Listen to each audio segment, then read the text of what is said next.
রাজনৈতিক প্রতিহিংসার কারণে প্রায় এক যুগের বেশি সময় ধরে দেশের বাইরে আছেন বিএনপির জাতীয় নির্বাহী কমিটির ভাইস চেয়ারম্যান ও কুমিল্লা-৩ আসনের সাবেক ৫ বারের নির্বাচিত এমপি ও সাবেক মন্ত্রী কাজী শাহ মোফাজ্জল হোসেন কায়কোবাদ।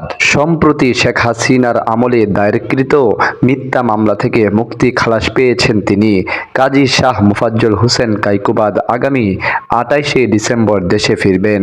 এদিকে সাবেক মন্ত্রী কায়কোবাদের দেশে ফেরার খবর শুনে তুরস্কের ইস্তাম্বুলে তার বাসায় সপরিবারে সাক্ষাৎ করতে যান তুরস্কের সংসদ সদস্য ও রিপ্রসপারিটি পার্টির নেতা ডগান বেকিন।